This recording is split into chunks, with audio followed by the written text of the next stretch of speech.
album posthume de Johnny Hallyday. Mais de quoi parle-t-on exactement? Zoom au cœur de la bataille judiciaire entre Laetitia Hallyday et les enfants aînés du rocker. L'album posthume de Johnny Hallyday est entouré de mystères, voire de fantasmes.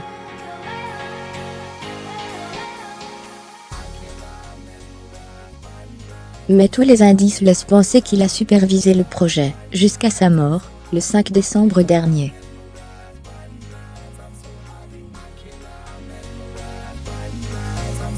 Publier une œuvre artistique après la mort de son auteur?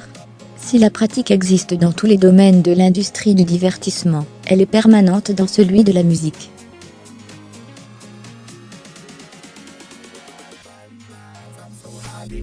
Pas plus tard que le 9 mars dernier, Sony Music publiait Bodzidowski, le 36e album de Jimi Hendrix depuis sa mort en 1970.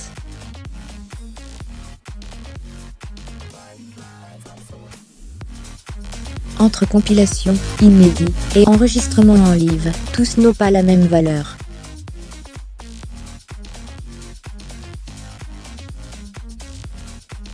Et aucun d'entre eux n'est sorti avec son accord, le légendaire guitariste et chanteur américain ayant trouvé la mort de manière accidentelle, suite à un abus de barbiturique et de l'alcool.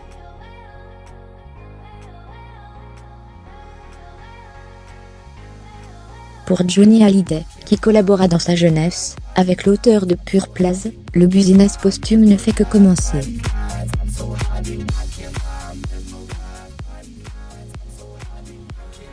Et le cas de l'album au cœur de la bataille judiciaire entre sa veuve et ses enfants aînés, bien particulier.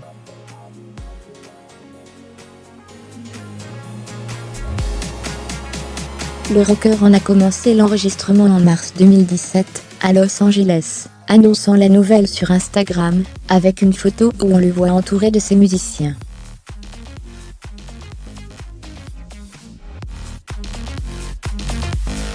Cancer, écrit en légende de ce cliché en noir et blanc sur lequel on peut notamment reconnaître les guitaristes Robin le Mesurier et Yarol Popo.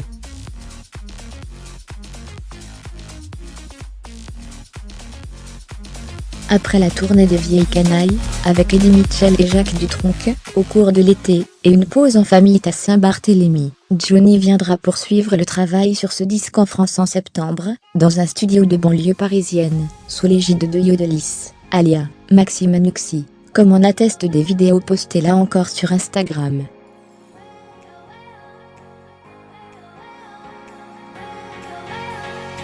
Un duo gagnant qui se retrouvait après De l'amour, sorti en novembre 2015, et qui allait décrocher une victoire de la musique, et se vendre à plus de 300 000 exemplaires.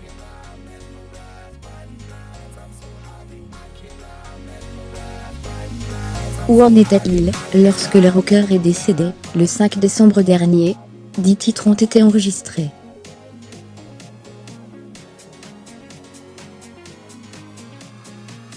Puis la maladie est devenue trop forte, il n'a pas pu enregistrer les 2 derniers titres, mais il y a quand même 10 morceaux, affirmera quelques jours plus tard, le journaliste Philippe Manœuvre, ami de longue date des rockers, sur le plateau de BFM TV.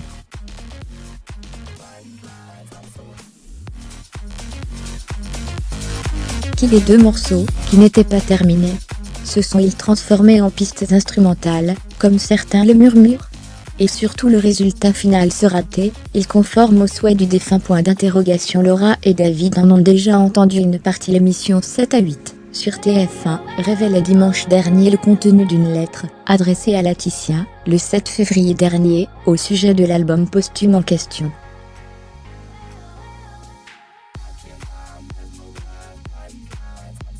Chère Laetitia, nous avons compris que la sortie de l'album serait imminente. Papa nous avait fait écouter quelques chansons de façon informelle.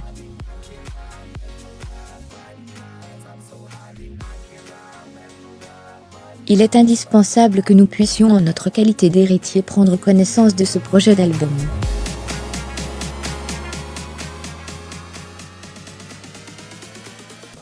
S'il ne recueillait pas notre accord, nous demanderions que sa sortie soit différée.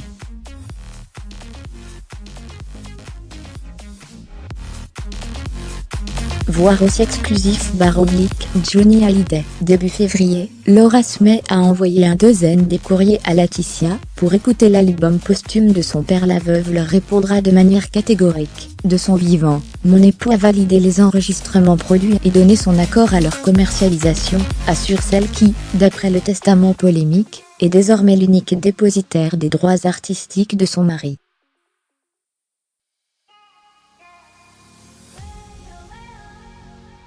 Et qui œuvrait depuis plusieurs années à ses côtés en qualité de directrice artistique, omniprésente y compris jusque lors des séances d'enregistrement, comme en témoigne une vidéo postée sur Instagram, le 13 septembre.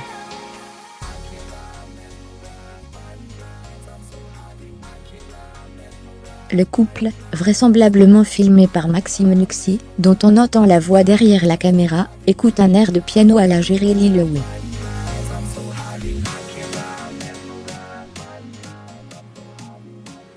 Figurate-il sur le disque? Là encore le mystère est total tant l'entourage de Johnny, comme la maison de disques Warner, reste muré dans le silence, jusqu'ici malgré nos demandes.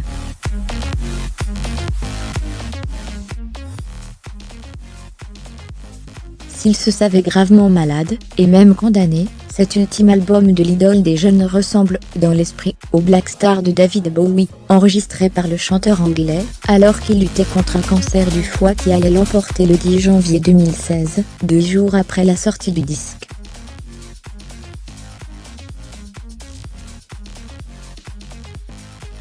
Conscient de sa mort prochaine, le Tight Duke s'était même mis en scène sur un lit d'hôpital, dans le clip funeste de la chanson Lazarus.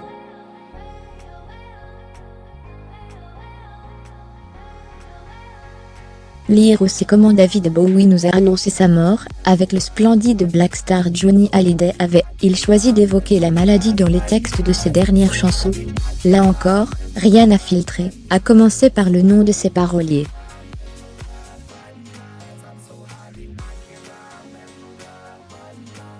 Du moins de manière officielle. D'après nos confrères de VSD, Christophe Miyosaki lui aurait écrit un morceau consacré à Los Angeles.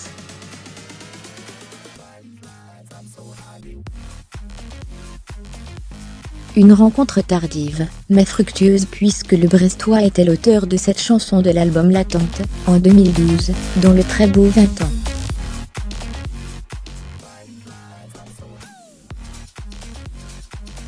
Ils avaient par la suite retravaillé ensemble sur Rester vivant, en 2014, et De l'amour, en 2015.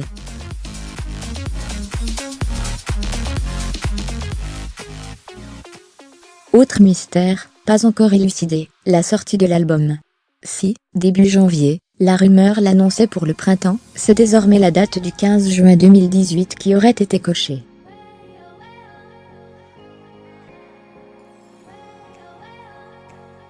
C'est un vendredi, jour de sortie des nouveautés musicales. Mais c'est surtout la date d'anniversaire du rocker qui aurait eu 75 ans cette année.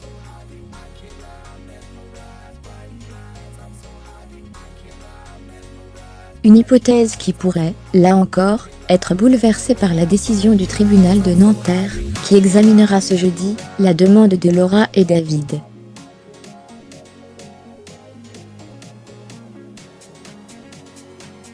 Jérôme Vermeulen mis à jour, créé, tout savoir sur succession de Johnny Hallyday, le grand déballage.